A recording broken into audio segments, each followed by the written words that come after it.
जब लड़ाई अस्तित्व की हो, वजूद की हो, तो सामने आना ही पड़ता है।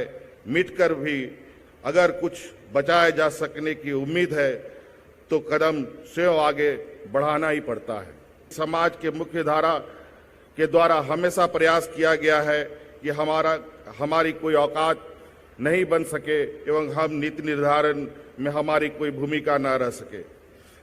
जब हम आदिवासी संस्कृति समाज के इतिहास को जानने का प्रयास करते हैं तो 1800 ईस्वी के पूर्व का ज़्यादा जिक्र नहीं मिलता है।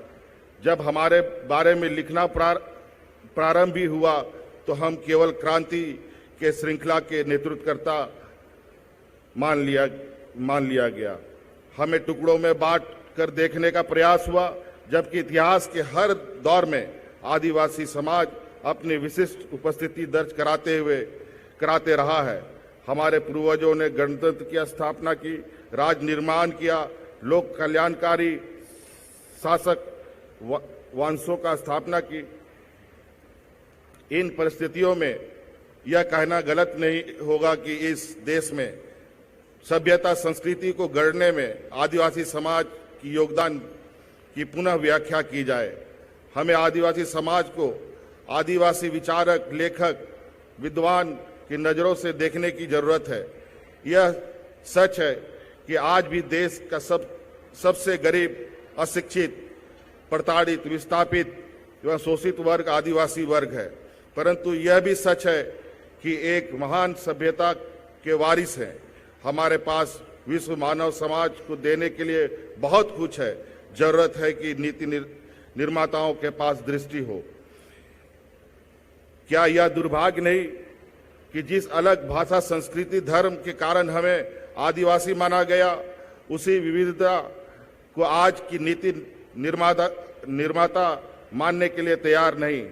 हम आदिवासियों के लिए अपनी जमीन, अपनी संस्कृति, अपनी भाषा बहुत महत्वपूर्ण है। आदिवासी कौम एक स्वाभिमानी कौम है, मेहनत करके खाने वाला कौम है। ये किसी से भीख नहीं मांगता। हम भगवान बिरसा मुंडा, एकलव्य, राणा पुंजा की कौम है। हम इस देश के मूलवासी हैं। हमारे पूर्वजों ने जंगल बचाया, जानवर बचाया और पहाड़ बचाया। इस महान संस्कृति को आदर्श की दृष्टि से देखने की जरूरत है। हमें सिर्फ जंगल में रहने वाले गरीब के रूप में नहीं देखना चाहिए। जंगल एवं मानव विकास की पूरी कहानी हमारे पूर्वजों के पास है। आज जरूरत है कि एक आम देशवासी के अंदर आदिवासी समाज के प्रति संवेदना जगाई जाए। जरूरत है आम जन के अंदर आदिवासी समाज के प्रति सम्मान एवं सहयोग की भावना पैदा करने की। हमारी चाहत है कि विभिन्न आदिवासी समूहों के बीच में परस्पर संवाद शुरू हो। आज जो हम विभाजित हैं, असंगठित हैं, यही कारण है कि मणिपुर के आदिवासी उत्पीड़न का विषय झारखंड के मुंडा लोगों के विषय नहीं बन पा रहा है। राजस्थान का मीना भाई का दर्द मध्य प्रदेश का भील अपना मानकर आगे नहीं बढ़ पा रहा है। किसी ने इस स्थिति पर ठीक ही लिखा है, जब लड़ाई अस्तित्व की हो, वजूद की हो, तो सामने आना ही पड़ता है। मिटकर भी अगर कुछ बचाए जा सकने की उम्मीद है तो कदम स्वयं आगे बढ़ाना ही पड़ता है। हम यह सबों को बताना होगा कि जिस आदिवासी को बोलना, गाना एवं चलना नृत्य है, जब वह गुस्साता है तो उसके जुबान से आवाज नहीं बल्कि तीर और धनुष के साथ चलता है। अंत में मैं उन सभी लोगों को धन्यवाद देता हूं जिन्होंने हमारे ऊपर विश्वास जताया। आप सभी लोगों को सांस्कृतिक कार्यक्रम, पेंटिंग, व्यंजन आदि के लुत्फ उठाएं। साथ में मैं विशेष अपील के रूप में करना चाहूंगा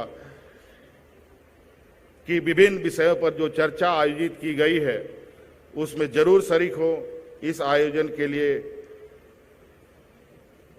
और इस आयोजन का मेरा एक बहुत बड़ा महत्व भी है आदिवासी मुख्यमंत्री होने के नाते।